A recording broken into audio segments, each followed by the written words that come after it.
Bismillahirrahmanirrahim. Assalamualaikum warahmatullahi wabarakatuh. Alhamdulillahi rabbil alamin. Wassalatu wassalamu ala asyrafil anbiya'i wal mursalin, nabiyyina Muhammadin wa ala alihi wa ashabihi ajma'in. Amma ba'du. Alhamdulillah, kita panjatkan kesyukuran kepada Allah Subhanahu wa taala.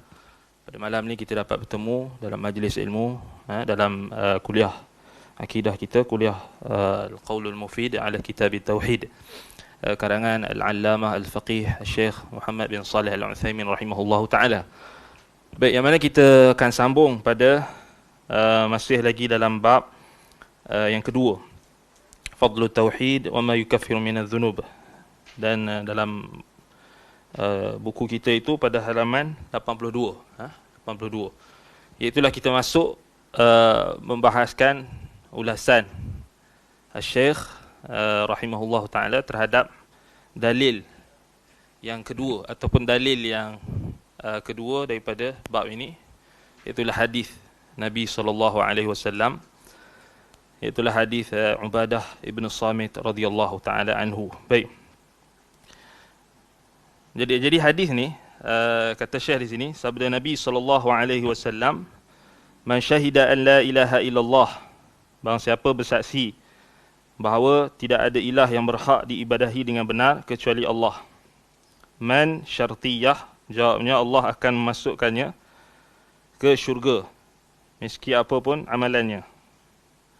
Syahadah adalah pengakuan dengan lisan, keyakinan di dalam hati dan dibenarkan dengan anggota badan. Baik, sebelum itu kita refresh balik hadis tu. Baik, hadis Ubadah ibn Samit radhiyallahu an, hadis yang diriwayatkan oleh Imam Al-Bukhari dan juga Muslim. Begitulah juga Imam Tirmizi dan Ahmad. Baik, jadi hadis Ubadah ni, Ubadah bin Samit radhiyallahu an. Ubadah bin Samit radhiyallahu an, nama penuh beliau Ubadah ibn Samit ibn Qais ibn Asram ibn Fihr ibn Qais ibn Tha'labah ibn Ghanam ibn Salim ibn Auf ibn Amr ibn Auf ibn Al-Khazraj Al-Ansari Al-Khazraji. Kunyah beliau Abul Walid Al-Madani Al-Syami. Beliau ada saudara yang juga sahabat bernama Aus ibn Samit, Aus ibn As-Samit. Ubadah ibn Samit ibn Qais ibn Asram Al-Khazraji Al-Ansari. Al-Ansari, ini maknanya dia daripada suku Ansar, suku Khazraj. Kunyah beliau Abul Walid, Abul Walid. Dan antara gelaran beliau juga maknanya kita letak apa, Al-Ansari, Al-Khazraji, Al-Madani, Al-Badri, Al-Syami. Maknanya apa? Al-Ansari dia Ansar, Al-Khazraji Ansar, lebih khusus suku Khazraj, Aus dan Khazraj. Nah, dia daripada suku Khazraj. Al-Madani, tempat lahir dia dan tempat tinggal dia, tempat lahir ataupun tempat dia menetap lama. Al-Badri, Al-Badri, maknanya ahli Badar. Ahsan. Tak, itu lain. Itu lain. Ustaz Safwan Badri, Badri itu lain. Syekh Abdul Muhsin Al-Badar itu lain.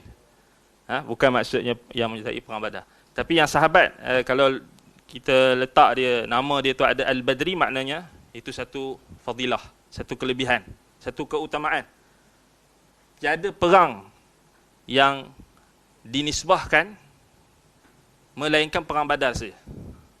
Tak ada. Kalau kita tengok sahabat Nabi, nama dia ada gelaran Al-Uhudi ke, Al-Khandaqi ke, Al-Ahzabi ke, tak ada. Badar saja. Special, perang Badar. Jadi Ubadah bin Samit ni dia Badri. Badri maknanya dia menyertai perang Badar. Asy-Syami, Asy-Syami maknanya beliau akhir hayat beliau menetap di Syam dan wafat di Syam. Wafat di Syam. Dan maknanya dari sudut kedudukan beliau tabaqat pertama lah, maknanya dia sahabat. Sahabat Nabi SAW, dan dikatakan tarikh wafat beliau dikatakan pada tahun 34 Hijrah.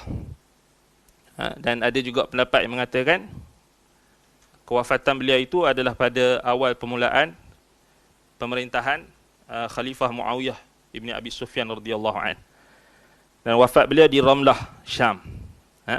Ada juga pendapat yang mengatakan di Baitul Maqdis. Baitul Maqdis. Jadi sebab itu dia digelarkan dengan Asy-Syami last tu. Baik, jadi itu gelaran yang ada pada Ubadah ibn Samit radhiyallahu an. Jadi hadis beliau ni, hadis yang dalam bab yang kedua ini, hadis dalam kitab Tauhid ini, hadis dia yang lengkap apa? Hadis riwayat Imam Al-Bukhari. Imam Al-Bukhari riwayatkan daripada Sadaqah ibn al-Fadl sampai sanadnya kepada Ubadah ibn Samit radhiyallahu an, ani Nabi sallallahu alaihi wasallam, man syahida an la ilaha illallah wahdahu la syarikalah wa anna Muhammadan abduhu wa rasuluh wa anna Isa abdullah wa rasuluh wa kalimatuhu alqaha ila Maryam wa ruhum min wal jannatu haqqun wan naru haqqun adkhalahu Allahul jannata ala ma kana minal amal. Maknanya hadis tu kalau dalam kitab kita ni, dalam reverse balik dalam muka surat 77. Kan? Dia dalil ke berapa tu? Dalil kedua ke pertama? Dalil kedua kan? Dalil yang pertama surah Al-An'am. Kan? Ayat 82 tu kan? Muka surat 73 tu dalil pertama. Sebab kita jadi keliru tu sebab dia dah ada syarahan Syekh tu. Jadi kita tak nampak mana matan dia. Kan? Kita tak nampak mana matan dia. Baik, jadi yang nas hadis tersebut, dalil hadis Ubadah bin Samit radhiyallahu an, takhrij dia dan juga teks penuh dia ada pada halaman 77. Kita baca dia punya terjemahan dia. Kita bacakan tadi, diriwayatkan daripada Ubadah bin Samit As-Samit radhiyallahu an, daripada Rasulullah sallallahu alaihi wasallam bersabda, barang siapa bersaksi bahawa tidak ada ilah yang berhak diibadahi dengan benar kecuali Allah semata, tiada sekutu baginya, bahawa Muhammad adalah hamba dan rasulnya, bahawa Isa adalah hamba Allah dan rasulnya, serta kalimatnya yang dia sampaikan kepada Maryam dan ruh dari ciptaannya, syurga itu benar adanya dan neraka itu benar adanya, maka Allah akan memasukkannya ke syurga meski apa pun amalannya. Baik, itu dia punya teks, penuh nas, dalil. Maknanya dia dalam bab yang kedua ini, dia dalil yang kedua selepas ayat dalam surah Al-An'am 82, alladzina amanu wa lam yalbisu imanahum bizulmin ulaika lahumul amn wa hum muhtadun. Jadi kalau orang yang nak hafal kitab tauhid, dia kena hafal dalil lah. Dalil yang ayat tu, ayat first, kemudian hadis ni. Baik. Balik pada halaman 82. Jadi kat sini Syekh ulaskan dia punya syarahan dia. Baik. Jadi Syekh kata di sini, man syahida an la ilaha illallah min atau man syartiyah. Maknanya kena ada jawab dia. Man syartiyah tu maknanya kena ada jawabu syart. Jawapan dia apa?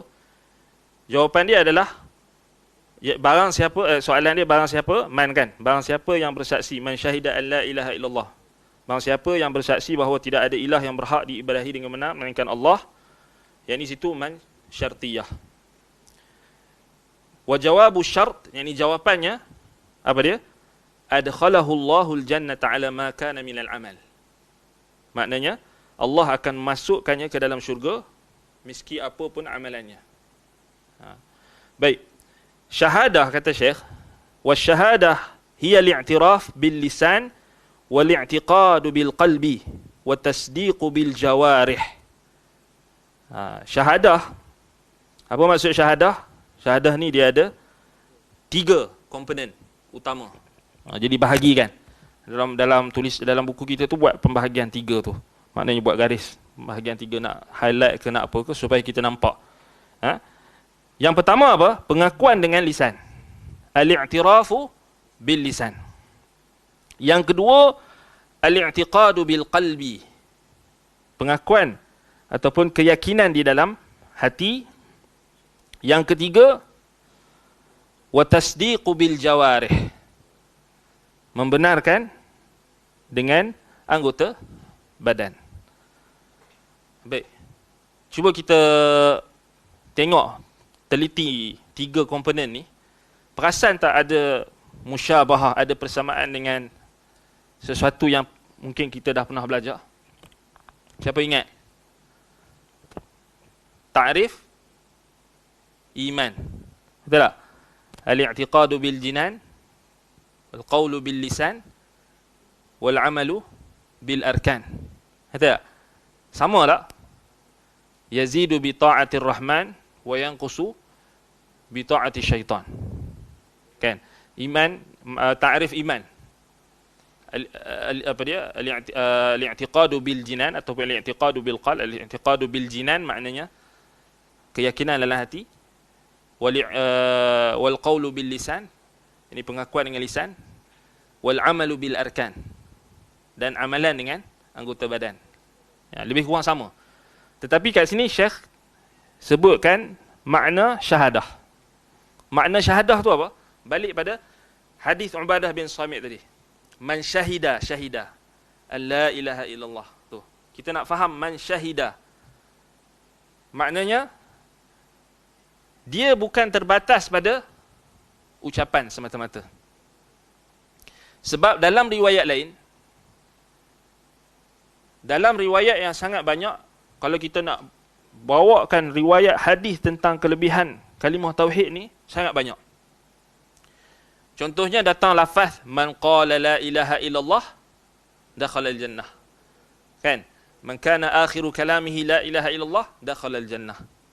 Man qala la ilaha illallah sadiqan min qalbihi atau mukhlisan min qalbihi dakhala al-jannah. Datang banyak riwayat. Jadi riwayat-riwayat yang datang banyak ni semua datang dengan lafaz man qala. Barang siapa yang mengucapkan la ilaha illallah, maka dia masuk syurga. Barang siapa yang akhir kalamnya la ilaha illallah, dia masuk syurga. Tetapi antara fiqh muallif Syekh Muhammad ibn Abdul Wahhab ibn Sulaiman At-Tamimi rahimahullahu taala, beliau membawakan hadis yang paling komplit. Maknanya dari sudut lafaznya tidak ada lagi ihtimal. Ini antara fiqh Syekh, fiqh muallif. Dia tak bawa hadis yang man qala la ilaha illallah dakhala al-jannah, tapi dibawa hadis yang paling sahih, hadis yang sahih Bukhari, hadis Ubadah bin Samit, dan lafaz yang paling syamil, yang paling lengkap. Syahida, man syahida an la ilaha illallah.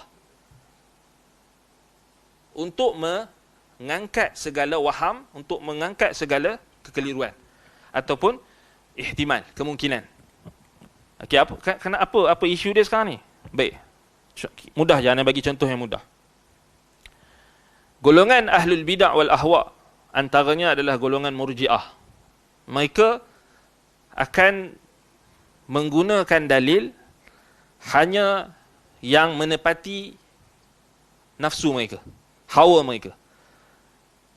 Sebab itu mereka, kalau kita selalu dengar kan, man qala la ilaha illallah dakhala al-jannah. Jadi cukuplah ucap la ilaha illallah. Tak perlu apa? Tak perlu beramal pun. Kan? Ataupun cukuplah yakin dalam hati. Kita selalu dengar kan, iman adalah mutiara di dalam hati manusia. Lagu nasyid tu kan. Lagu nasyid tu apa? Tak betul tu. Iman adalah mutiara di dalam hati manusia. Maknanya dia takrifkan iman hanya dalam hati. Itu takrif Jahmiyah, Murji'ah, Ahlul Bidah wal Ahwa, bukan takrif Ahli Sunnah. Sebab tu kita kena hati-hati. Sedap je nyanyi kan, tapi tak faham. Kan? Sedap je nyanyi tapi tak betul. Sebab tu penting mengaji akidah. Kan? Bukan kita boleh sedap-sedap je ikut kan, nasyid. Sumber kita bukan nasyid kan. Sumber kita adalah apa? Al-Quran dan Sunnah, dalil. Jadi itu contohlah. Contoh yang mudah kita nak faham. Sebab yalah, kita dah berada dalam zaman yang penuh dengan bid'ah wal ahwa, yang mana orang menggunakan dalil-dalil mengikut hawa nafsu. Dia ambil hadis yang man qala la ilaha illallah dakhala al-jannah. Cukup cukup dalam hati, cukup ucap. Itu sebenarnya takrif Jahmiyah. Maknanya Jahmiyah mereka membataskan kita kata nutqu bisyahadah ataupun iman itu sendiri, takrif iman itu sendiri mereka hanya bataskan pada hati dan juga lisan. Adapun ahli sunnah tidak. Sebab itu Syekh tekankan dekat sini, asy-syahadah 3 komponen. Al-i'tiraf bil lisan, wal i'tiqad bil qalbi, wat tasdiq bil jawarih. Mesti kena ada 3 ni. Sebab itu pengakuan dengan lisan, keyakinan dalam hati dan pembenaran dengan anggota badan. Maknanya mesti diamalkan. Itu maksud syahadah. Jadi kita kalau ada orang yang baru nak masuk Islam, kena explain. Wajib explain. Bila dia sebut syahadah tu, kan bagi tahu dekat dia syahadah tu apa maksud dia. Tapi cukup tak kalau dia ucapkan saja dia masuk Islam, itu cukup. Tetapi jangan biarkan dia maknanya terumbang-ambing ataupun kita kata mungkin ada orang-orang yang sesat dan sebagainya akan menyelewengkan dia. Baik, kita terus bagi tahu dekat dia maksud syahadah tu. Mesti kena ada anggota kita kata pengakuan dalam hati, dan juga lisan dan juga perbuatan, supaya dia terus faham. Kalau maknanya cukup, memanglah kita kata secara umumnya cukuplah diucapkan syahadah tu kira dia dah masuk Islam, kan? Tetapi pemahaman tu, maknanya kena bagi kita kata kena bagi nilai tambah. Sebab kita sekarang ni bukan zaman yang kita kata kita boleh bermudah-mudah, kerana orang-orang yang ada tujuan-tujuan yang tertentu, khususnya ahlul bid'ah wal ahwa, mereka sentiasa mencari ruang-ruang yang kosong untuk diisi dengan syubhat-syubhat mereka. Itu sangat bahaya. Sebab itu datangnya kita kata pengajian akidah ini, khususnya pengajian akidah ahli sunnati wal jamaah, maknanya ulama-ulama ahli tahqiq, mereka mengarang kitab, mensyarahkan kitab tauhid, mengarang kitab-kitab akidah salaf dan sebagainya untuk menutup ruang-ruang yang boleh membuka kesesatan. Baik. Kemudian kata Syekh di sini, Syekh kata syahadah ya al-i'tiraf bil lisan wal i'tiqad bil qalbi wa tasdiq bil jawarih. 3 tu. Wa illa fahiya kadhibun.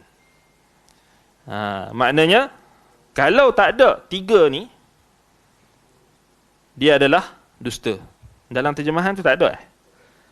Tu dia kurang tu. Dia tertinggal. Wa illa fahiya kadhibun. Ni tambah dekat situ, dekat lepas anggota badan tu, dengan anggota badan tu tambah, jika tiada ketiga-tiga ini, maka ianya pendustaan. Tambah. Jika tiada ketiga-tiga ini, maka ianya pendustaan. Itu tambah kat belakang tu. Jika tiada ketiga-tiga perkara ini, maka ianya adalah pendustaan. Baik. Itu asalnya. Wa illa fahiya kadhibun. Walihadha lamma qala al-munafiqun li Rasul sallallahu alaihi wasallam nashhadu annaka la Rasulullah. Kerana itulah ketika orang-orang munafik berkata kepada Rasulullah sallallahu alaihi wasallam, nashhadu innaka la Rasulullah. Kami bersaksi, nashhadu, bahawa engkau adalah Rasulullah. Baik, kata Syekh, kalimat ini dikuatkan oleh 3 penguat. 3 wa hadhihi jumlah muakkadatun bi thalathi muakkadat. Muakkidat. Dia ada 3 penegas penguat, iaitu yang pertama asy-syahadah, wa inna, wal lam. Ada 3. Yang pertama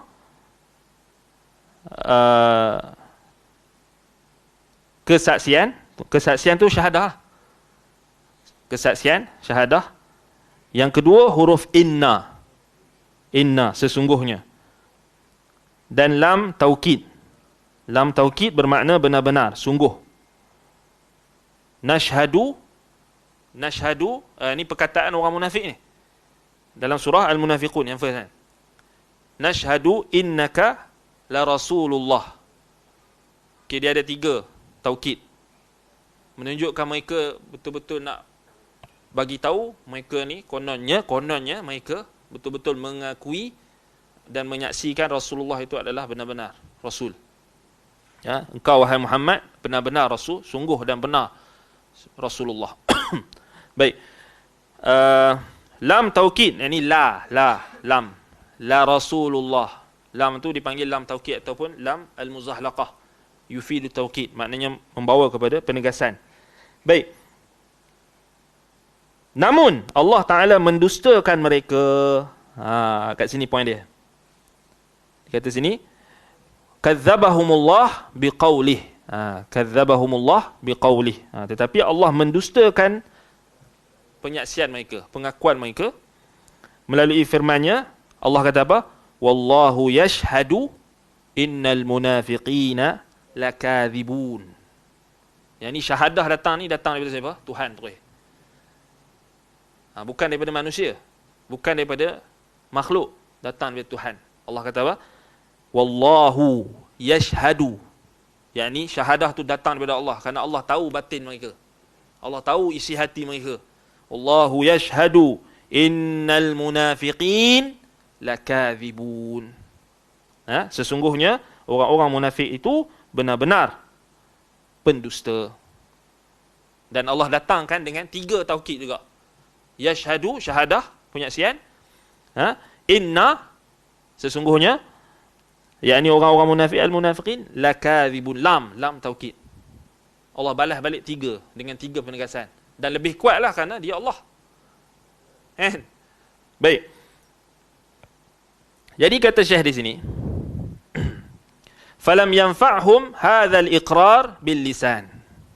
Maka pengakuan lisan mereka ini, yakni orang munafik, tidak bermanfaat, tidak membawa guna, kerana tidak disertai keyakinan di dalam hati dan tidak dibenarkan melalui amal perbuatan. Maknanya orang munafik dia hanya ada satu saja, komponen yang pertama saja, iaitu al-i'tiraf bil lisan.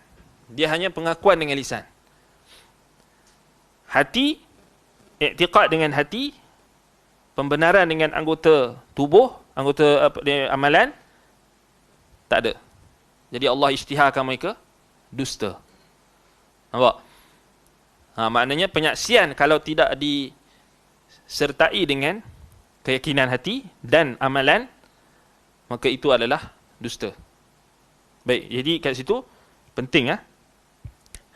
Baik, jadi munafik kat sini, munafik jenis mana? Munafik akbar ke munafik asghar? Akbar. Ingat tak kaedah yang kita sebut awal-awal pengajian kita dulu? Dalam Al-Quran,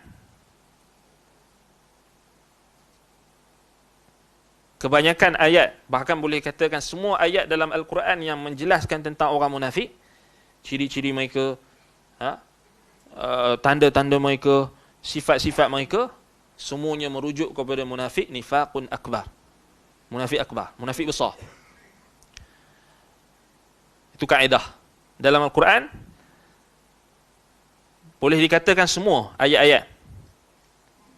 Surah yang turun khusus, antaranya surah Al-Munafiqun. Yang khusus surah At-Taubah, yang cerita tentang ciri-ciri munafik, merujuk kepada munafik nifaq akbar. Apa maksud munafik nifaq akbar? Munafik besar, maknanya yang terkeluar daripada Islam. Maknanya alladzina, munafik yang besar ni maknanya alladzina yubtinuna al-kufra wa yuzhiruna al-islam, yang menyembunyikan kekufuran dan menzahirkan keislaman. Jadi sebab itulah Allah Subhanahu Wa Taala, contoh dalam surah Al-Baqarah, ayat yang awal, orang beriman Allah Ta'ala cerita berapa ayat? Sikit je. 2 atau 3 ayat. Orang kafir pun 2 atau 3 ayat. Orang munafik 10 ayat. Kan?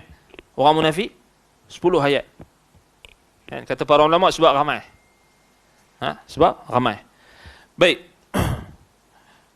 Jadi kaedah dia dalam Al-Quran, kalau kita baca dalam Al-Quran yang cerita tentang orang munafik, kaedah dia, munafik semua yang dalam Quran yang sebut tentang ciri-ciri munafik apa semua, malas apa solat riak kan, solat kerana malas, kusala, ciri-ciri mereka lagi banyak dalam Quran, dalam surah Al-Munafiqun, dalam surah At-Taubah, dan banyak ayat-ayat yang jelaskan tentang orang munafik, semuanya merujuk kepada munafik nifaq akbar.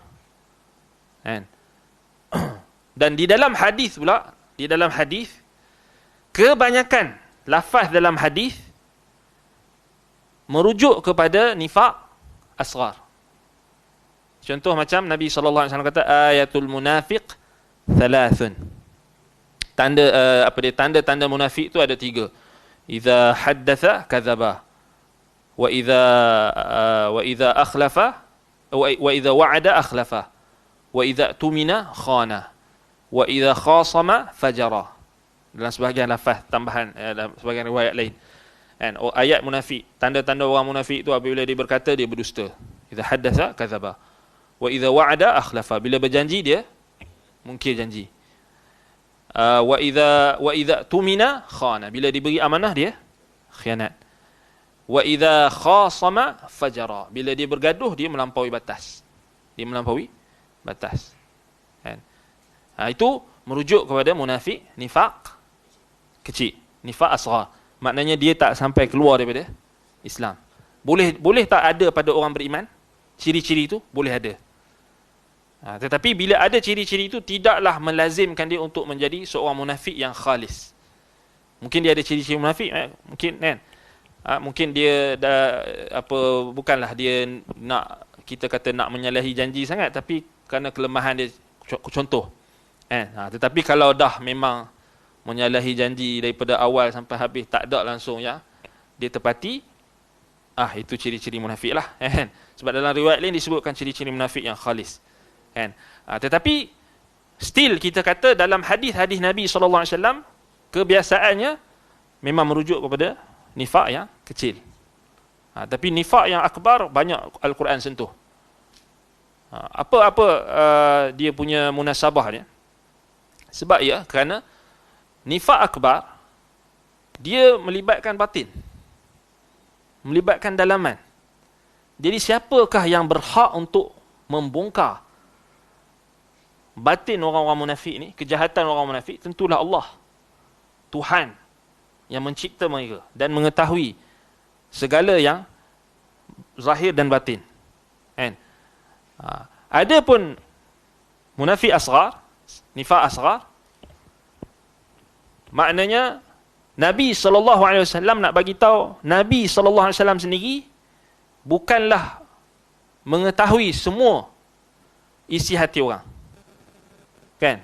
Dalilnya, contohnya orang-orang munafik yang ada pada zaman Nabi SAW, ada yang pada awalnya para sahabat pun tak tahu, dan Nabi sendiri pun tak tahu, melainkan turun ayat. Macam Abdullah bin Ubay bin Salul, Nabi awal-awal tak tahu. Kan? Bila turun ayat baru menjelaskan. Begitulah juga sahabat-sahabat Nabi yang lain. Kan? Dan itu, bayangkan itu zaman Nabi SAW. Kan? Jadi zaman kita sekarang ni lagilah. Tetapi tidak ada Nabi. Tidak ada Nabi. Kita sekarang ni tak ada Nabi. Tetapi ada sunnahnya. Ada orang-orang yang berpegang teguh dengan sunnahnya. Tetapi tidak ada orang yang boleh mendabik dada dan mendakwa dia tahu isi hati orang tanpa ada qarinah dan bukti. Maknanya kita kena balik pada asal. Asal hukum, kita hukum pada zahir. Nahnu nahkumu bizawahiri wallahu yatawallas sarairi. Jadi supaya kita tidak terpedaya. Maknanya kita menghukum manusia berdasarkan zahir. Kan? Dah orang tu kita nampak baik dengan kita dan sebagainya, solat dan apa kita kata ikut sunnah dan sebagainya, kita hukum zahir. Siapa yang nak hukum batin dia? Wallahu yatawallas sarair. Kita jangan masuk campur urusan batin manusia.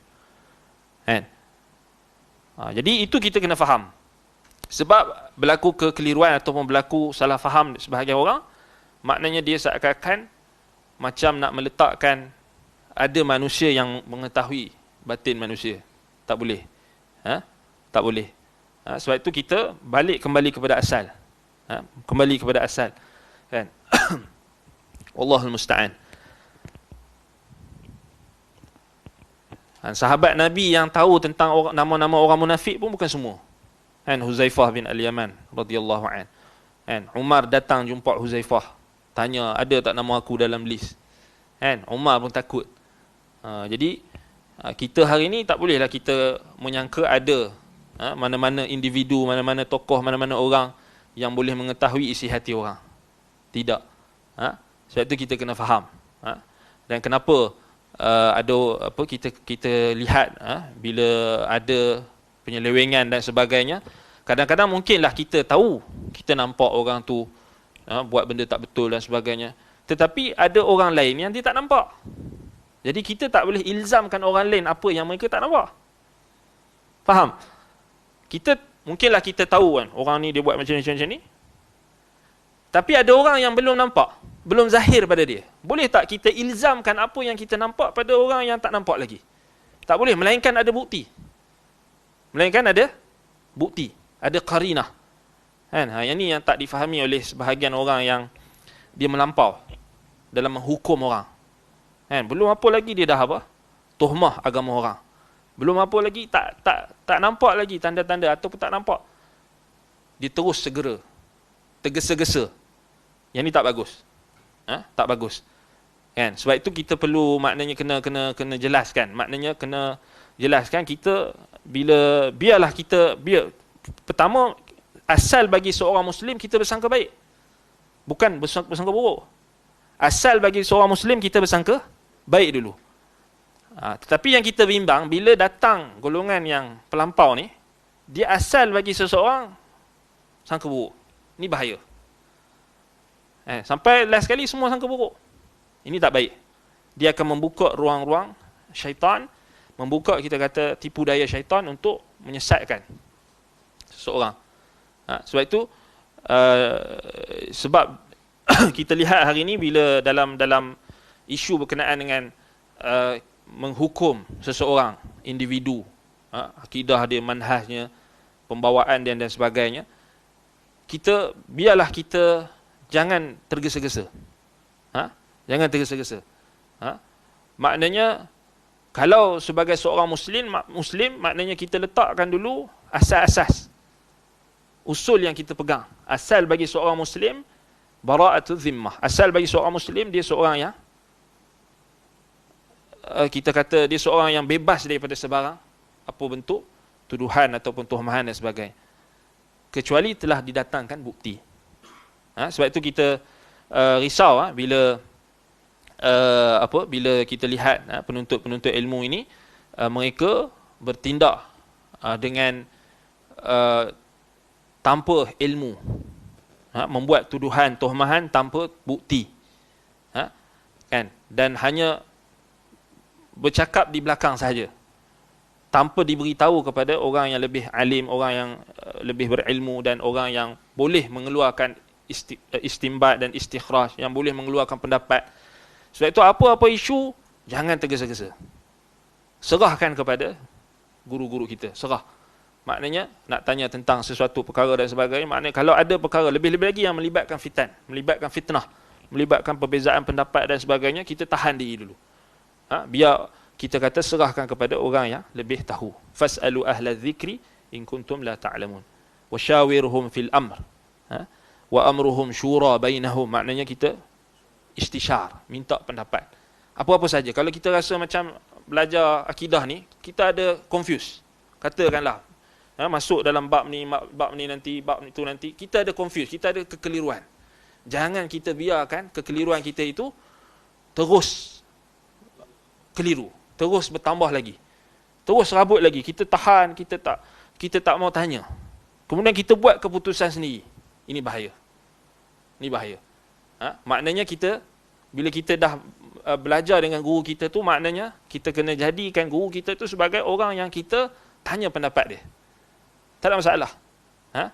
Kita bukannya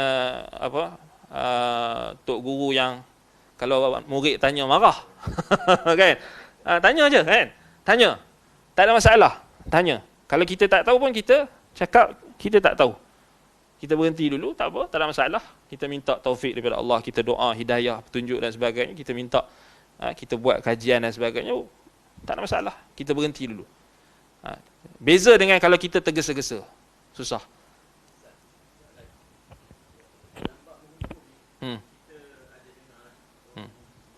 Bismillah.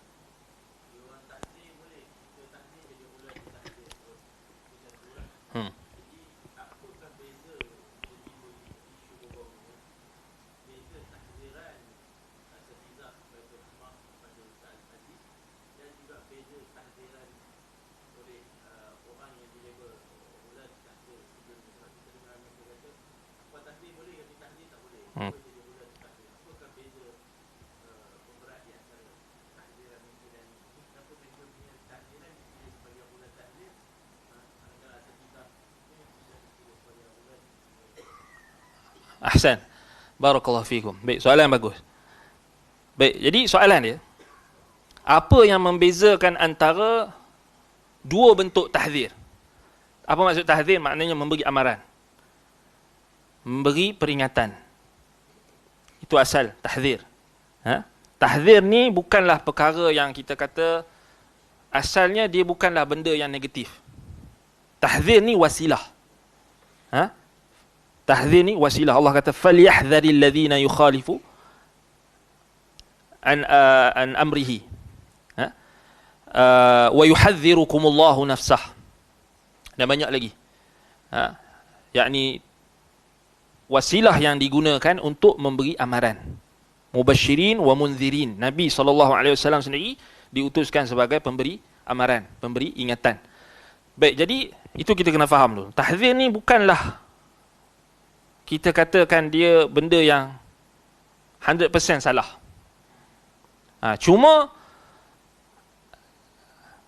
siapa yang menggunakan wasilah tersebut, itulah yang akan membezakan antara natijah yang baik atau natijah yang buruk. Beza antara dua tahzir. Baik. Tahzir orang yang jahil ataupun orang yang melampau, atau orang yang hanya menjadikan alasan untuk kita kata untuk melakukan tahziran itu ataupun melakukan amaran, memberikan amaran dan ancaman itu hanya dibina di atas zan ataupun hanya dibina di atas waham dan kekeliruan, sudah tentu dia tak sama dengan tahzir yang datang daripada orang yang berilmu ataupun tahzir yang datang daripada kesimpulan yang maknanya bukan dibuat dengan tergesa-gesa. Beza. Boleh nampak beza kan? Maknanya orang yang berilmu kalau dia tahzir dengan ilmu. Dia bagi amaran dengan ilmu. Dan dia tidak menzalimi. Al-muhadzar yang ditahzirkan itu dia tak menzalimi. Dia tak cakap apa yang orang tu tak cakap. Dia tak tokok tambah apa yang orang tu tak cakap. Ataupun orang tu tak cakap apa, dia tak tambah-tambah. Dia tidak melazimkan perkataan orang itu dengan ilzam-ilzam ataupun dengan lazim-lazim yang batil. Dia tak tokok tambah. Apa yang dia cakap itu yang kita sampaikan. Dan kita tahzir apa tindakan-tindakan dia yang salah. Itu saja. Kita tak melampau-lampau. Tak berlebihan. Dan kita juga tidak mengejek, kita tidak orang panggil apa, menjatuhkan maruah dia dengan kita kata zalim. Kita juga tidak melampaui batas, menjaga adat-adat Islam. Beza kan? Dan kita tak jadikan alasan tahzir itu sebagai alasan untuk membolehkan kita melakukan perkara-perkara yang haram seperti ghibah, namimah, mengumpat, mengadu domba dan sebagainya. Maknanya hanya pada batasannya. Hanya pada batasannya. Nampak? Beza. Maknanya tahzir antara orang yang kita kata datang daripada ahli ilmu dengan tahzir orang yang ikut hawa nafsu. Tak sama. Jadi tak sama. Jadi itu beza dia. Dan natijah dia, kita boleh lihat pada natijah. Makna natijah di sini maknanya, kalau tahzir yang datang daripada orang-orang yang mengikut hawa nafsu, amaran tu datang, mereka kadang-kadang tak tahu hala tuju. Kan? Tak tahu hala tuju. Dia macam, apa panggil apa? Macam dia baling sesuatu tu, dia pakai baling. Kena belaka. Orang ni kena, orang tu kena, orang ni kena, semua kena. Faham? Kan? Jadi dia nak, asalnya dia tak tahulah, kita pun tak tahu dia nak tahzir siapa pun tak tahu. Last sekali dia tahzir semua asatizah. No? Kita tak tahu. Dia macam peluru sesat. Pergi kat sini, pergi sana, pergi sini, dia tak tahu. Bukan peluru sesat, kita nak kata apa? Macam peluru sesat lah. Tak tahu kat siapa dia nak pergi. Last sekali semua asatizah kena tahzir. Nampak? Kan? Mujarrad orang tu duduk sebelah tu, dia kena tahzir terus. Orang tu pergi bermajlis dengan tu, tahzir terus. Orang tu share perkataan ni sikit, terus kena tahzir. Ini, itu kita kata tak ada objektif. Apa benda yang nak ditahzirnya tak tahu. Kan? Apa benda? Yang dia tahu, dia kata, fulan ni telah menjadi ahli bid'ah. Habis. Nampak? Tak adil. Fulan ahli bid'ah. Dia mumayyi'. Apa mumayyi' apa? Dia ikhwani. Ikhwani apa? Tak ada dhabit. Dia hizbi. Hizbi apa? Kan? Hizbi lah. Hizbi tu apa? Hizbi tu ahli bid'ah lah. Apa dia hizbi tu? Hizbi lah. Tak tahu. Dia ikhwan. Ikhwan apa? Ikhwan lah. Nampak? Orang pun, apa benda dia ni? Kan? Apa benda? Beza dengan orang yang ada ilmu, dia bagi tahu dekat mana yang kita kena tahzir. Sekian. Kesalahan dia kerana dia sekian.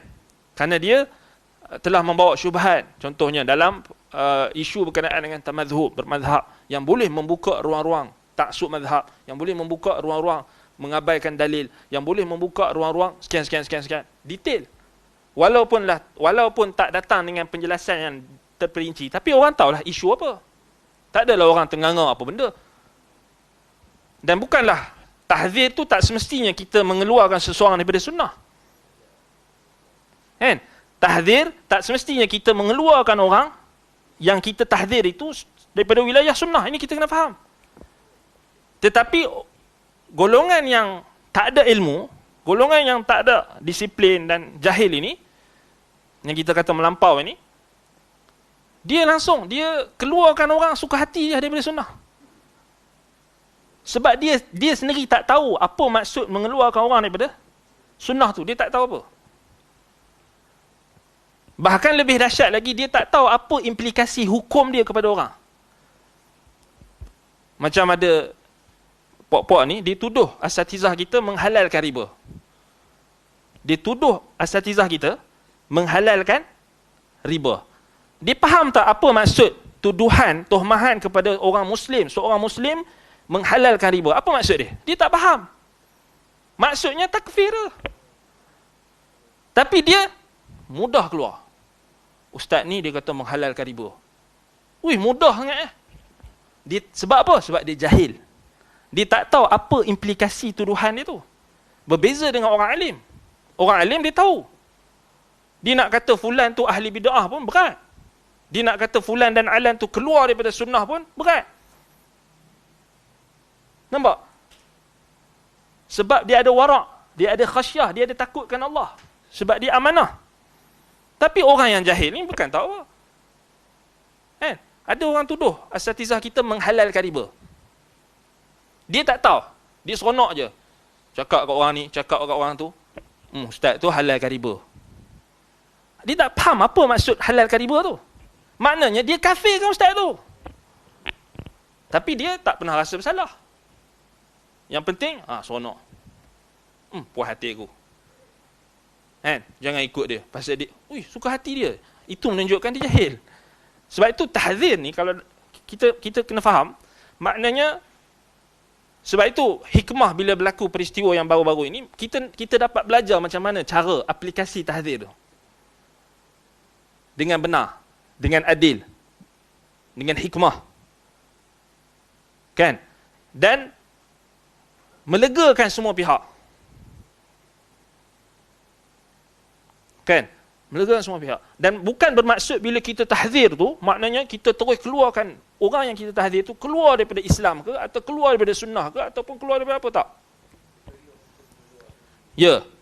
Kecuali kalau orang tu mengeluarkan diri dia sendiri daripada sunnah, atau mengeluarkan diri dia sendiri daripada, mengisytiharkan diri dia keluar daripada manhaj salaf. Wallahul musta'an. Tetapi kita nak bagi tahu dekat sini penting. Dia sebab apa? Sebab bermudah-mudah. Bahaya. Bermudah-mudah. Sebab itu kalau ada yang jenis orang yang kita jumpa ni jenis dia cepat nak jatuh hukum ni, hati-hati. Kena hati-hati. Tanpa bawa bukti dan sebagainya. Bahaya. Itu beza dia. Kita tengok beza dia, kita boleh tengok pada dari sudut praktikal, dan kita tengok natijah. Itu beza dia. Baik, sama juga macam apa saja pun perkara, kalau kita tengok pada ma'al, dia panggil fiqhul ma'al. Fiqhul ma'al ni makna kita tengok pada natijah. Natijah sesuatu. Maknanya kita akan nampak perkara itu macam mana bahaya dia. Kan? Macam mana bahaya dia, macam mana dia punya tahap bahaya dia dan sebagainya, kita boleh bezakan. Baik. Balik pada kitab kita. Baik, jadi syahadah di sini, kata Syekh di sini, falam yanfa'. Maknanya orang munafik punya syahadah tadi tidak bermanfaat. Kerana dia tidak cukup 3 komponen tu. Dia hanya ada satu saja. Fala tatahaqqaq syahadah illa bi'aqidati fil qalbi wa i'tirafi bil lisan wa tasdiqi bil amal.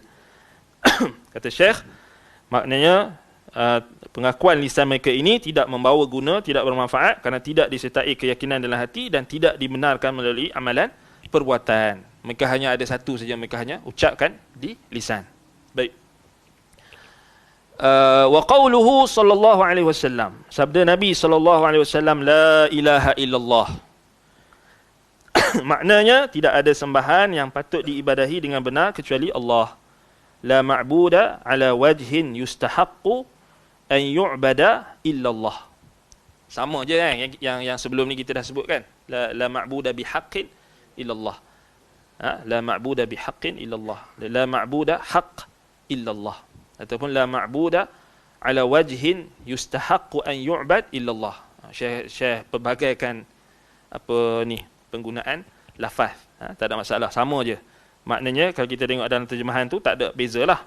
Tidak ada sembahan yang patut diibadahi dengan benar kecuali Allah.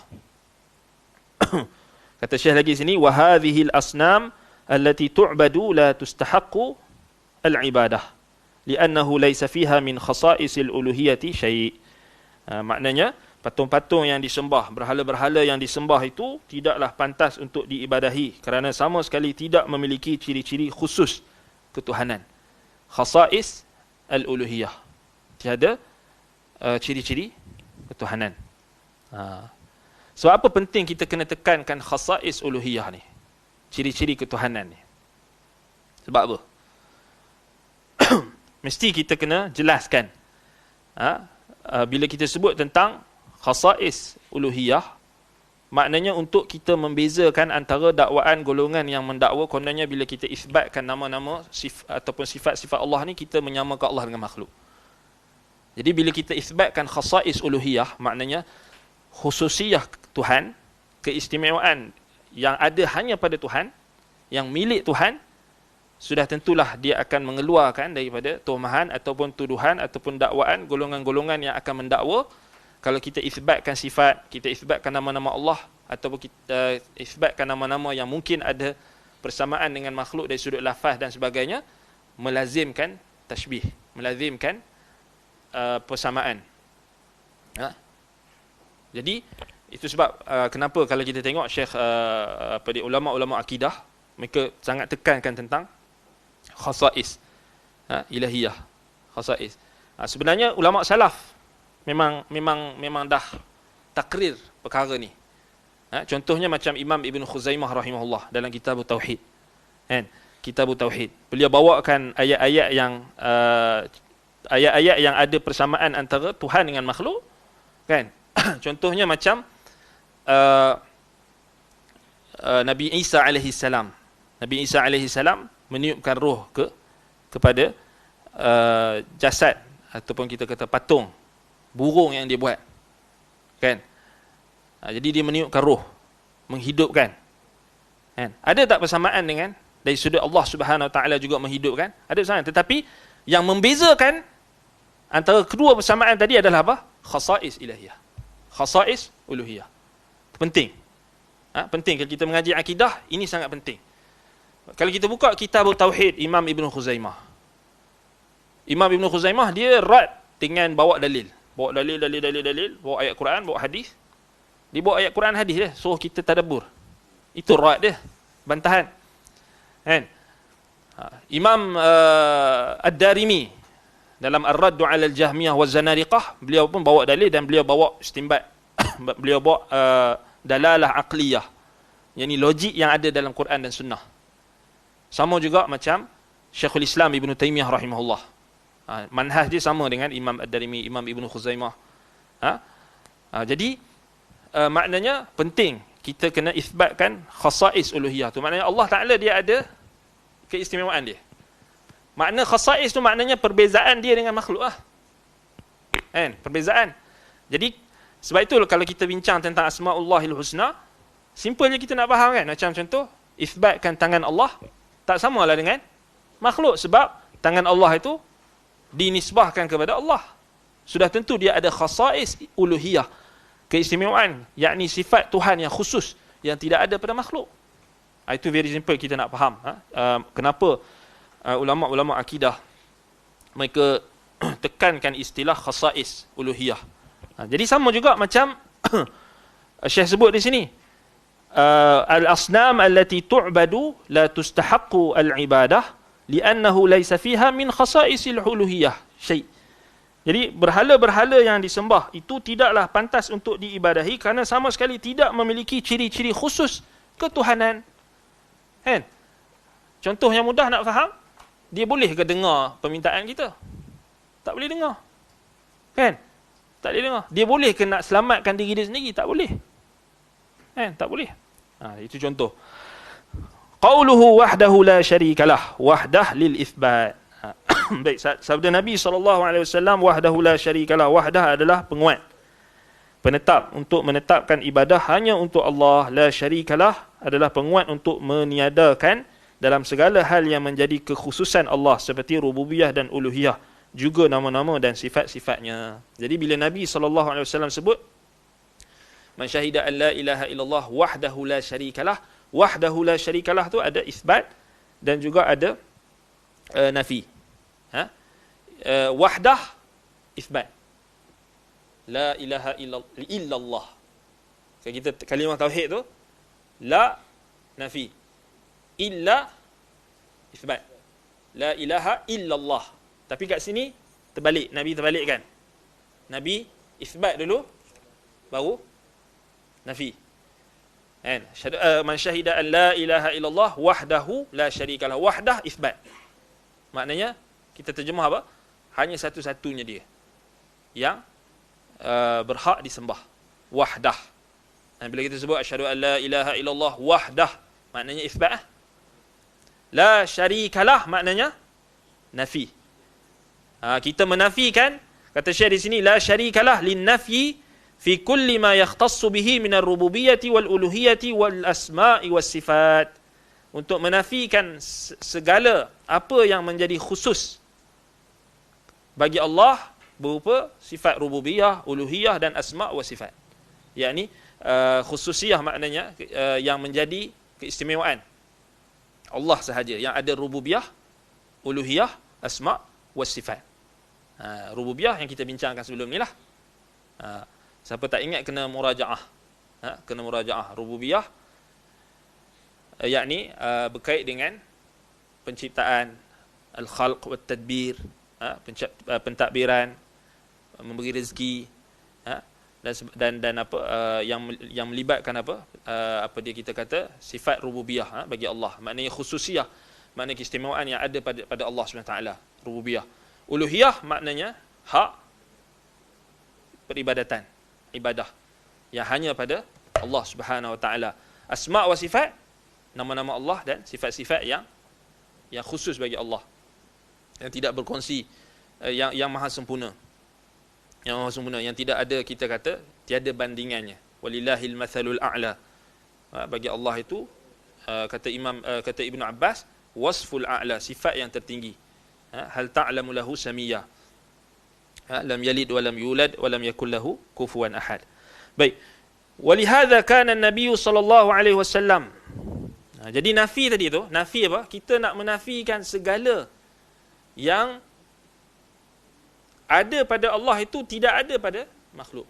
Maknanya khususiyah Allah tu hanya ada pada Allah saja. Rububiyahnya, uluhiyahnya, asma wa sifat, kesempurnaan itu hanya ada pada Allah. La syarika lah, tidak ada sekutu baginya. Maknanya tak ada yang bersekutu dengan Allah dalam rububiyah, tak ada sekutu bagi Allah dalam uluhiyah, tak ada sekutu bagi Allah dalam asma wa sifat. Itu mudah nak faham. Kita sebut la syarikalah. Syahadu an la ilaha illallah wahdah la syarikalah. La syarikalah maknanya kita kata kita menafikan segala bentuk sekutu bagi Allah, sama ada dalam rububiyah, uluhiyah dan asma wa sifat.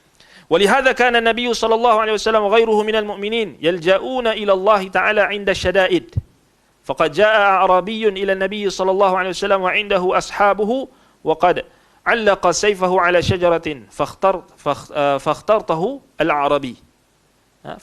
الأعرابي وقال من يمنعك مني قال يمنعني الله ولم يقل أصحابي وهذا هو تحقيق توحيد ربوبية وهذا هو تحقيق توحيد الربوبية لأن الله هو الذي يملك النفع والضر والخلق والتدبير والتصرف الملكي إذ لا شريك له فيما يختص به من الربوبية والألوهية والأسماء والصفات. Baik, saya kata di sini saya bagi contoh peristiwa.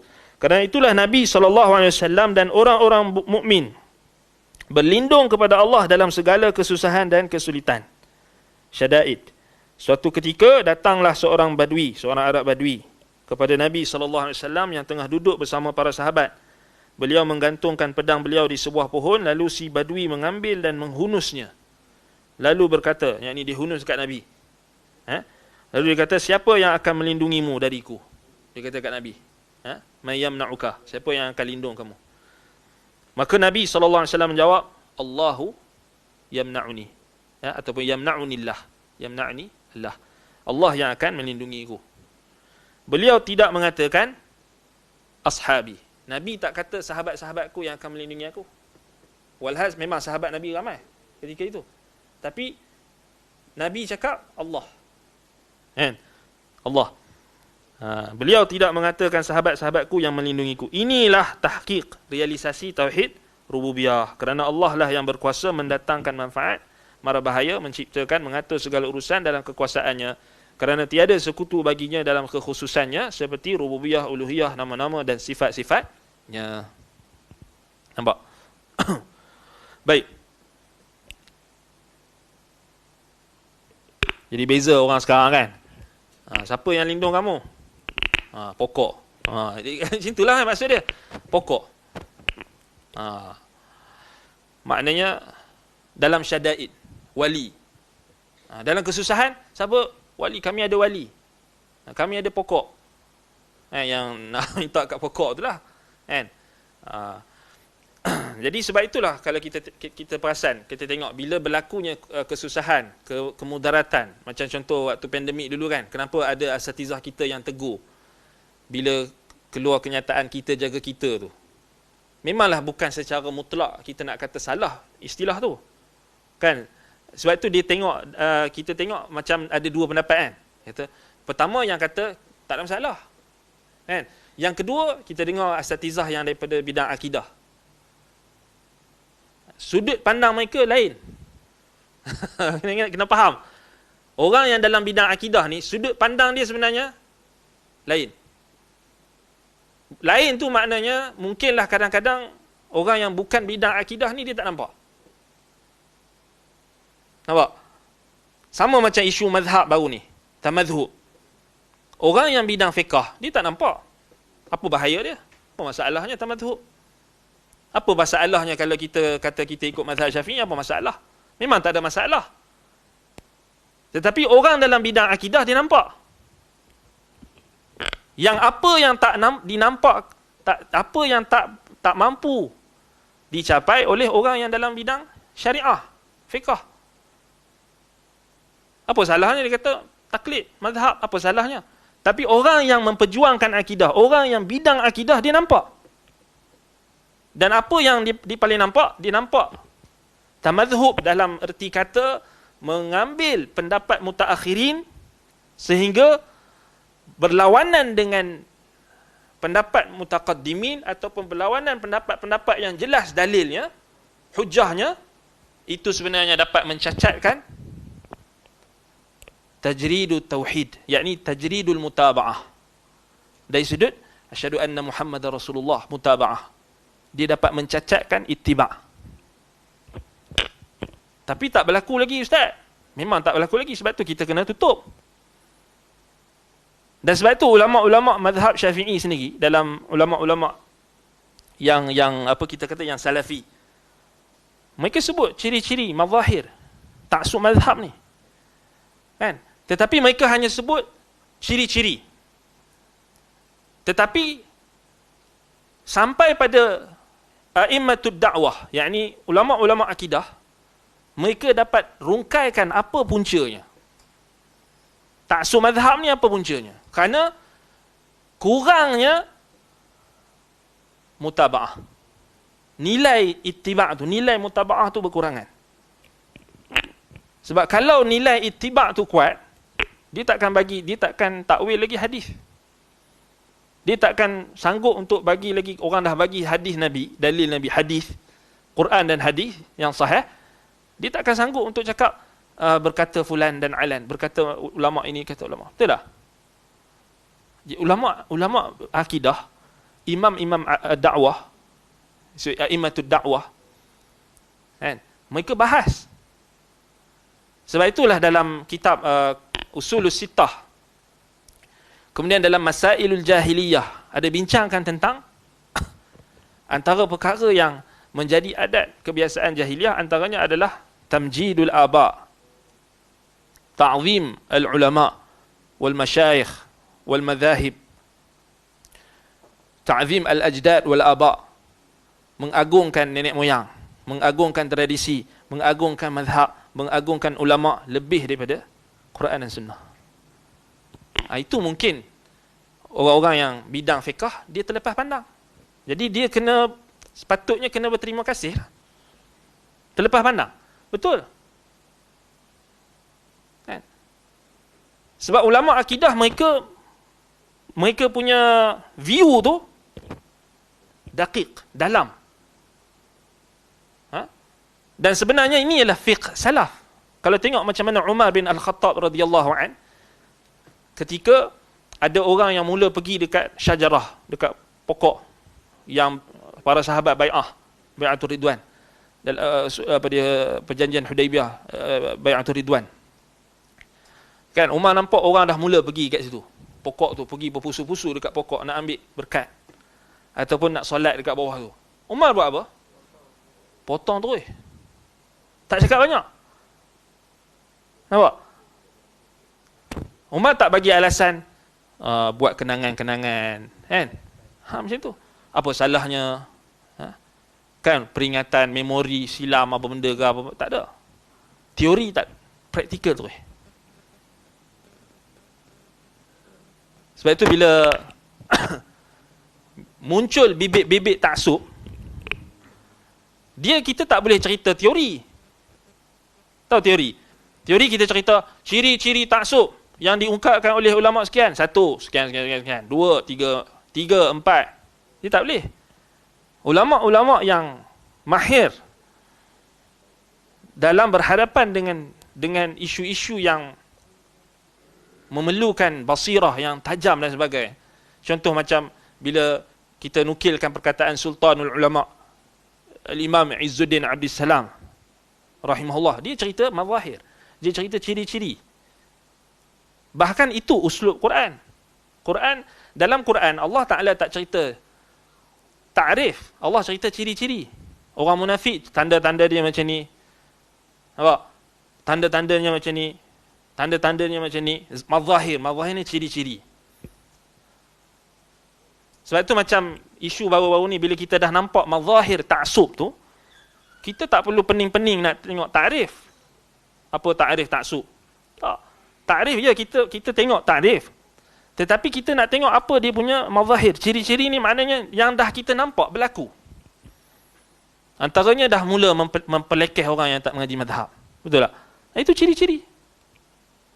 Mula mempelekehkan orang yang tak mengaji mazhab. Mula bergaduh dalam isu-isu yang sebenarnya tak wujud pun, tak muncul, tak kita kata tak perlu dibahaskan pun. Ciri-ciri. Sebab itu kita kena, maknanya itu kita kata al-mu'min lil-mu'min kal-bunyan al-marsus yashuddu ba'duhu ba'da. Orang beriman ni dia saling kuat menguatkan antara satu sama lain. Macam bangunan yang teguh. Kan? Sebab tu penting. Maknanya kita bukan tengok dari sudut satu sudut je. Kan? Macam dulu yang isu apa? Kita jaga kita tu kan. Bila ada asatizah kita tegur, betul lah dari sudut macam ni lah kita nak bincang ni. Dari sudut ketika di saat genting, di saat susah, kita masih lagi macam nak berbangga-bangga. Kita masih lagi macam tak ada tahqiq tauhid. Kita jaga kita. Macam bangga kan. Macam kita macam tak ada apa, rasa nak muhasabah. Macam kita macam berbangga dengan apa yang kita ada. Memanglah dari satu sudut betul. Tak ada masalah perkataan tu. Harus. Maksud kita jaga kita tu maksudnya kita pakat-pakat bagi peringatan sesama kita, itu tak ada masalah. Tetapi bila ditegur oleh orang yang dalam bidang akidah ni untuk menjaga akidah, kita jangan ambil ringan. Sebab memang dia ada wajah. Maknanya dia memang ada sudut yang perlu ditutup. Sebab tu apa pun kita kata kena lihat pada ma'al, maknanya natijah sesuatu. Sebab tu Syekh sebut kat sini kan, beliau tidak mengatakan sahabat-sahabatku yang melindungi aku. Baik, kalau Nabi kata sahabat-sahabatku melindungi aku, betul tak? Ada masalah tak? Tak ada masalah juga. Tetapi kenapa Nabi kata Allah? Kan? Allah yang yamna'uni, Allah yang yamna'unillah. Allah yang melindungi aku. Allah yang menjaga aku. Sebab itulah ucapan yang keluar daripada seorang mukhlis, daripada seorang yang memurnikan tauhidnya, iaitulah Nabi kita Muhammad sallallahu alaihi wasallam. Dia nak didik para sahabat, dia nak didik umat dia dengan tauhid. Sebab itu bila dalam riwayat yang nanti kita akan bincangkan riwayat nanti, bila ada sahabat minta tolong dekat Nabi kan, Nabi kata apa? Innama la yustaghatsu bi, innama yustaghatsu billah. Jangan kamu minta tolong dengan aku, tapi minta tolong ke Allah. Adakah maksud tak boleh langsung minta tolong dengan orang yang masih hidup? Bukan maksud Nabi itu. Tapi maksud Nabi nak didik tauhid. Tahqiq tauhid. Nampak? Tapi mari dekat orang mutaakhir ini, dia tak tahu apa. Dia boleh berlaku. Dia tak ada rasa takut. Boleh berlaku. Nak minta kat wali boleh, nak minta kat pokok boleh, nak minta kat ni boleh, nak minta dekat wali ni boleh, wali. Tak ada masalah. Harus berlaku. Kan? Harus berlaku. Sama juga bila asatizah kita tegur tentang isu penambahan lafaz-lafaz yang tidak warid dalam zikir, dalam doa yang warid, ataupun dalam zikir-zikir yang khusus dalam azan dan sebagainya. Bagi orang yang pemikiran dia hanya apa masalahnya, boleh ya. Yang cetek, yang orang panggil dangkal, dia tak pandang jauh. Tapi bagi orang yang ada pemikiran yang jauh, dia fikir apa? Kalau boleh kita buka benda ni, esok akan buka lagi. Itu pemikiran orang yang jauh, pandang jauh. Macam Umar tadi. Kita dah bincang tentang fiqh Syafi'i, tapi tak bincang fiqh Umar, fiqh Abu Bakar, fiqh para sahabat. Kan? Yang ni yang perlu kita ikut dulu. Dan bukan benda ni benda baru. Ulama-ulama ahli tahqiq, ulama-ulama tauhid, ulama-ulama akidah bincang. Sebab itu ini tak ada, ciri-ciri ini tak ada kalau kita belajar dalam mazhab-mazhab fiqh yang hanya membataskan pada pendapat-pendapat mutaakhirin. Dia tak ada macam ni. Percaya cakap ana. Kalau nak mengaji mazhab, mengaji orang yang dia ambil dia punya manhaj dia adalah manhaj mutaqaddimin. Mutaqaddimin maknanya dia dah jadikan usul pegangan dia adalah pemahaman sahabat, tabi'in, tabi'in. Dia tak sempitkan hanya pada ulama mutaakhirin. Kalau sempit ulama mutaakhirin tu memang kita tengok pelik. Itu yang jadi, tak apa, tak ada masalah nak tambah. Apa masalahnya tambah Sayyidina? Okey. Tak ada masalah. Macam dulu anda pernah dengar seorang ni, lucu. Tapi kita geram. Dia kata, oh pokok ni, pokok ittiba' ni, dia kata pokok ittiba' sunnah ni, ittiba' salaf ni, dia kata, duk bising. Lepas bagi salam ni, boleh sapu muka atau tak? Lepas tu dia macam istihza. Dia mempelekehkan. Dia kata, lantaklah. Nak sapu apa pun, nak sapu muka ke, nak sapu ini ke, nak sapu itu ke. Itu menunjukkan orang yang tak ada pemahaman dalam agama. Walaupun dia mengaji fiqh tu, banyak kitab sekalipun, tapi dia tak ada fiqh. Jangan kita terpedaya. Pernah dengar dulu ada seorang individu ni, dia cakap macam tu. Dia kata, apa masalahnya nak sapu muka ke, nak sapu belakang ke, nak sapu apa, lepas bagi salam tu kan, nak sapu apa pun, ikut suka lah. Kan? Sama juga macam sekarang ni. Apa salahnya tambah Sayyidina? Okey je, kan? Tapi orang yang nak jaga agama, dia bukan tengok isu apa salah, bukan. Dia melihat lebih jauh. Kalau kita tak tutup pintu ni, orang esok, apa salahnya tambah hayya ala khairil amal. Mai pula yang ni, asyhadu anna aliya waliullah, apa salah? Khilaf. Last sekali khilaf. Habis. Lingkup agama macam tu. Betul tak? Sebab itu kenapa adanya ulama hadis. Kenapa adanya ulama Ahlus Sunnah. Mereka nak jaga agama. Bukan nak jaga kepentingan orang tu, kepentingan mazhab ni, kepentingan ulama ni. Bukan. Nak jaga agama. Nak jaga agama ni kena tegas lah. Dah tak boleh lah. Kenapa nak tambah juga? Nak tambah juga.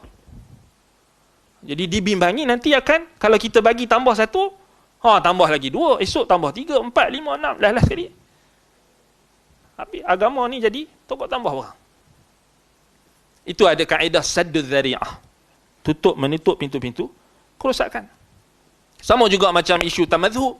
Bila dah jadi tamadhub ni, bermazhab ni dijadikan sebagai daidan, dijadikan sebagai adat, dijadikan sebagai asas. Kita wajib bermazhab. Orang wajib bermazhab. Semua kena taklid. Dah lari tu. Mazhab ni wasilah, bukan rayah. Sebab itu fuqaha Syafi'iyah yang muasirin, yang kontemporari kan, dia pun tak terlampau ketat macam tu. Kan? Maknanya mereka tahu asal orang awam ni memang dia tak bermazhab. Mazhab dia adalah mazhab ustaz dia. Mazhab dia adalah mazhab mufti dia. Itu yang ala tahqiq. Ala tahqiq. Maknanya kita tak boleh ilzamkan orang dengan satu mazhab. Tak boleh. Kalau tak jadi taksub. Jadi taksub. Dan perkara ni tak boleh kita biarkan kerana dah kita asatizah kita yang mengajar kita, yang senior, yang dah meninggal dunia, yang dah mengajar kita untuk kita kata menta'zimkan dalil, mengagungkan sunnah. Tiba-tiba dia pun dah tutup dah pintu ni, tiba-tiba datang nak buka balik. Isu dia akan jadi masalah. Dia akan jadi masalah. Ya, bermazhab, kita tak larang untuk bermazhab, tetapi bukan kita menyeru kepada taksub mazhab.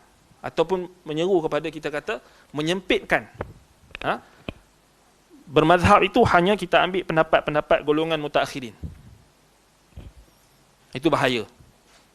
Dan ini disentuh dan dinasihati oleh ulama-ulama Syafi'iyah sendiri di Mesir.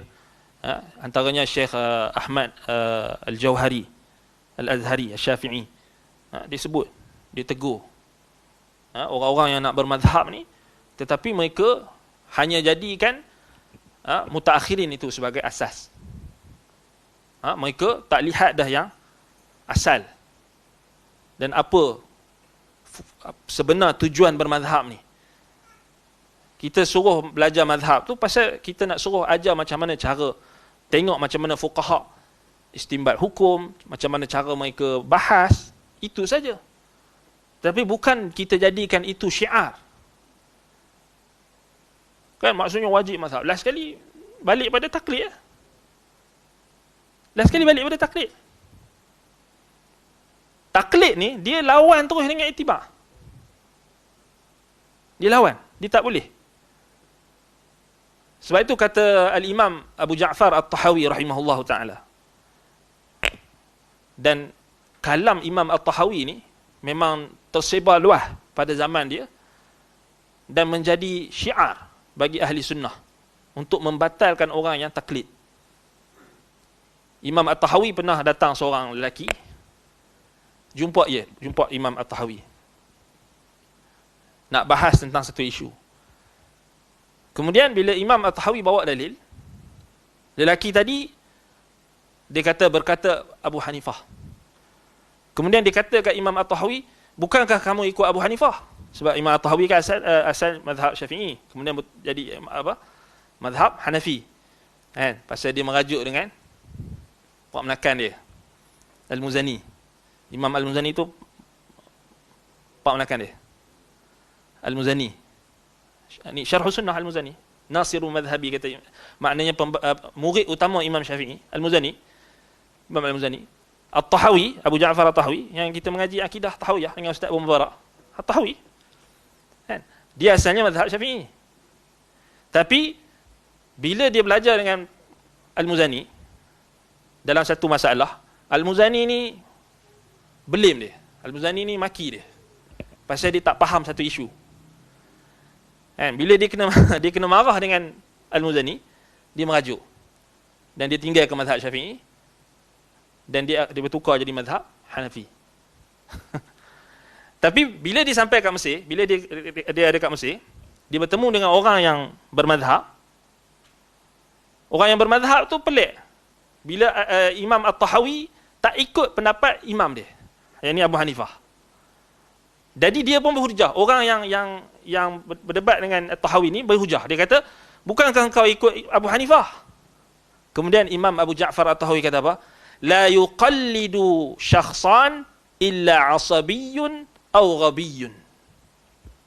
Wah, itu memang jadi syiar. Makna kalam tu tersebar waktu tu. Apa maksud dia? La yuqallidu illa asabiyyun aw ghabiy. Tidaklah seorang itu bertaklid melainkan dua saja. Asabi maknanya taksub. Yang kedua, ghabiyyun, bodoh. Itu kalam Imam Abu Ja'far At-Tahawi. Kalam yang muwaffaq, kalam yang kita kata tersebar. Lepas tu perkataan tu jadi tersebar. Ibn Hajar Al-Hafiz Ibn Hajar Al-Asqalani rahimahullah dalam Lisanul Mizan, bila ataupun dalam salah satu kitab tarajim, bila jelaskan tentang biografi Abu Ja'far At-Tahawi, disebutkan kalam tu dinisbahkan kepada Imam Abu Ja'far At-Tahawi. La yuqallidu illa asabiyyun aw ghabi. Maknanya tidak ada orang yang taklid bila dah sampai padanya hujjah, dalil, jelas. Masih lagi nak taklid dekat imam dia, masih lagi nak taklid dengan guru dia, masih lagi nak taklid dengan mazhab dia. Dua saja orang yang buat macam tu. Sama ada dia asabi ni taksub lah, asabiyah, ataupun ghabiyun, bodoh. Sebab tu kita nak ajak orang kepada ittiba'. Bukan kita nak ajak orang pada taklid. Kan? Ya, kita mula-mula kita taklid guru kita, tapi kita taklid guru kita pun kita bukan taklid buta. Kita tahu apa sumber dia, apa hujah dia. Itu sebenarnya. Memang kita bertaklid. Tetapi bukan bermakna kita taklid tanpa kita tahu hujah. Lebih-lebih lagi dalam pembelajaran, lebih-lebih dalam pengajian. Kalau tak, kita tak buka lah kitab Al-Qaul Mufid. Al-Qaul Mufid ni penuh dengan dalil. Kan? Kalau tak, tak payahlah buka syarh Akidah Tahawiyah. Kalau tak, tak payahlah buka apa? Bulughul Maram. Penuh dengan dalil. Kan? Jadi, yang kita tak setuju apabila pendekatan kita yang dah nak mendidik masyarakat supaya berpegang dengan dalil, berpegang dengan hujah, bila datang orang yang kononnya nak bawa bermazhab, tetapi di sebalik bermazhab itu ada seruan kepada taklid. Jadi ni bahaya. Sebab itu, apa beza kita dengan pok-pok yang sesat tu? Last sekali kita bincang, ustaz aku cakap, takkan tok guru salah, takkan imam salah, takkan ulama salah, takkan.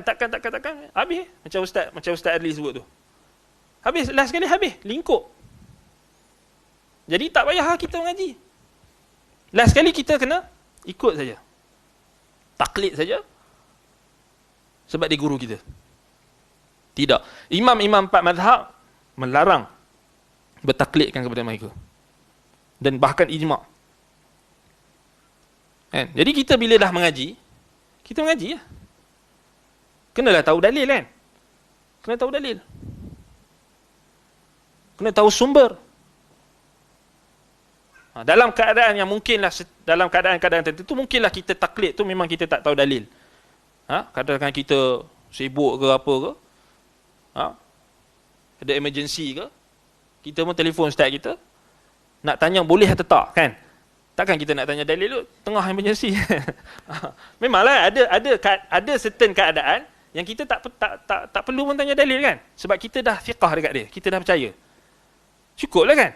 Memanglah. Tapi bila dah belajar fiqh muyassar, belajar lagi usul tafsir, belajar qaulul mufid kat sini, belajar bulughul maram, takkanlah tak boleh tanya dalil kot. Dah memang ada dalil. Dah memang kitab kita tu penuh dengan dalil. Jadi peliklah. Kan? Jadi peliklah. Sebab itu pembawaan itu tak mungkinlah kalau orang yang mengaji fiqh nak ikut mazhab tu, memanglah kita tak nafikan. Dia tak mau bagi pening kan. Awal-awal tu, okey, mula dengan matan-matan yang kecil ringkas, memanglah tak ada dalil. Sebab matan-matan yang diringkaskan oleh ulama tu kadang-kadang memang dia adalah khulasah intipati bagi dalil. Kan? Kitab matan Abi Syuja' dan sebagainya kan, macam dalam fiqh mazhab Syafi'i. Kita tak ada masalah. Tetapi bila terlampau ketat, maknanya terlampau sampai tak boleh langsung nak tahu dalil, sampai tak boleh langsung nak apa, kita kata nak terbuka sedikit. Dan seakan-akan macam orang awam ni semua tak tahu apa. Tak betul. Pendekatan tu tak betul. Kan? Cara tu tak betul. Jadi dia memang akan bertembung lah. Dia akan bertembung. Pasal kita dah dididik untuk apa? Ta'zim dalil. Untuk kita tahu tentang sumber. Sebab kalau kita biar macam tu, apa beza kita dengan geng-geng yang tu? Khurafat apa semua tu, bawa hadis palsu apa semua, tak perlu tanya dalil. Pasal syekh aku cakap, ustaz aku cakap. Kan? Ambon nukil saja. Habis. Jadi tagline ambon nukil. Habis. Rosak. Dalam kitab. Ada dalam kitab. Jangan tanya. Dalam kitab. Dah dalam kitab ada. Habis. Sami'na wa ata'na. Kitab tu dia ingat kitab tu Quran ke? Bukan Quran pun. Kalau dalam Quran tak apa juga. Ini kitab tah hadis palsu mana? Kitab mana tah? Sekarang ni dah lah orang yang tulis pasal sihir pun dianggap sebagai apa? Sihir dan nujum, perbomohan, perdukunan pun dianggap sebagai agama. Dan dah bercampur bau. Lepas tu kita masih lagi macam nak bermudah-mudah.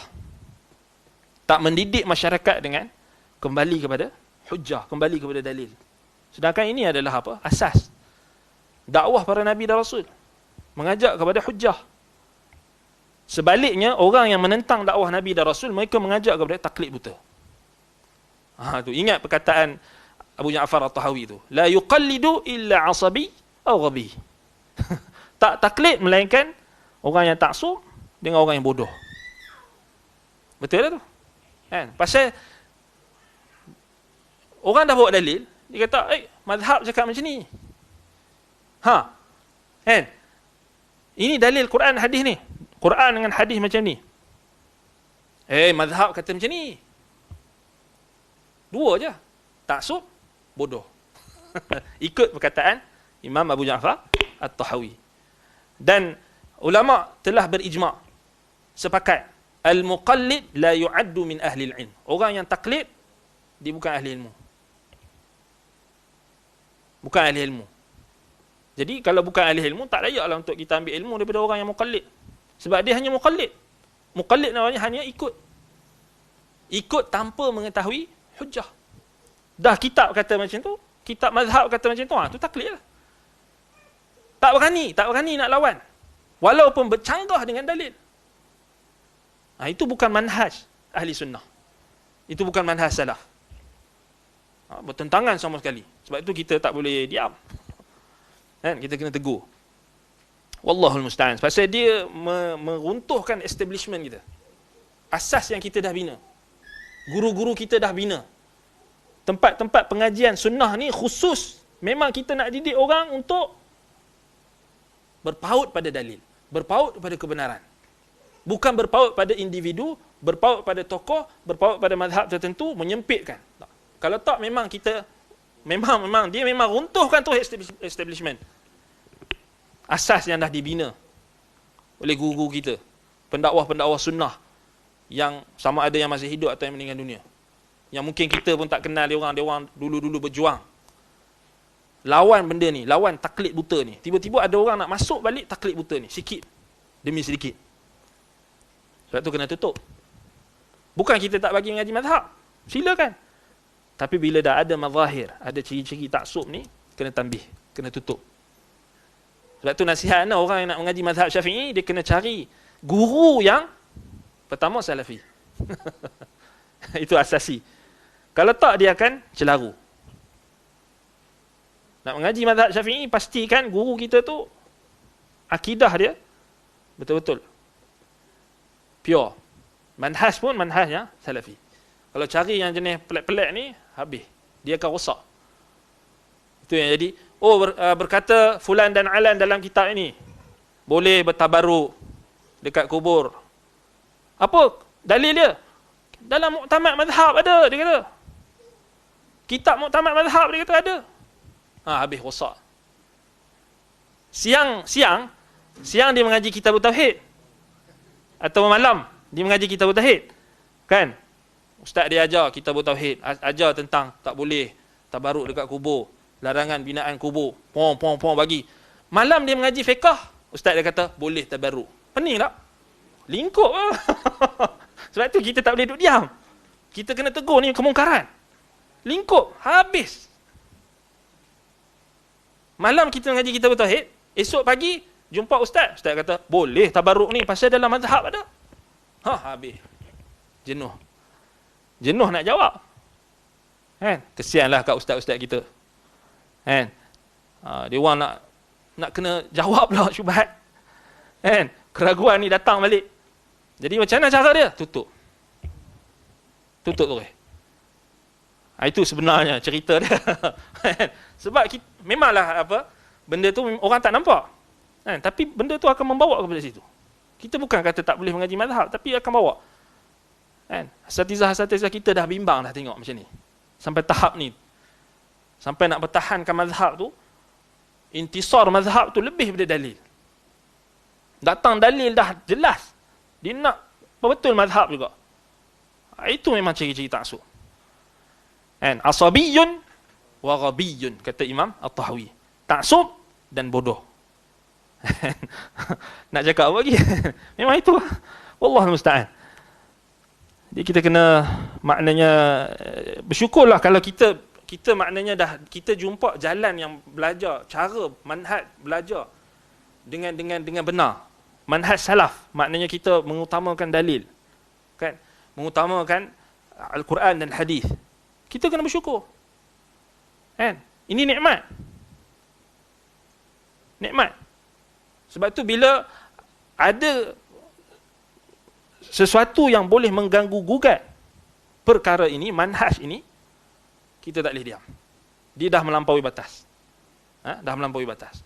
Wallahul musta'an. Baik. Balik pada dah habis waktu dah. Sebelah dah. Baik, jadi kita berhenti dekat maknanya muka surat 83 tu. Yang ni berhenti dekat perkataan kita dalam kekhususannya. Dimaksudkan agar kita terhindar dari berbagai macam syubhat. Di antaranya syubhat ini yang anda sebut tadi. Yang ni tadi yang anda sebut tadi. Maksud dalam kekhususannya, yakni khususiyah Allah itu, agar kita terhindar daripada pelbagai macam syubhat, di antaranya syubhat orang yang menafikan sifat-sifat Allah. Maka ini menyatakan bahawa menetapkan sifat-sifat untuk Allah sama artinya menyekutukan Allah dengan yang lain. Ini kita akan bincangkan perincian dia insya-Allah pada kelas akan datang. Baik. Naktafi bihadzal qadar. Aqulu qawli hadza wa astaghfirullah li wa lakum. Subhanakallahumma wa bihamdika asyhadu an la ilaha illa anta astaghfiruka wa atubu ilaik.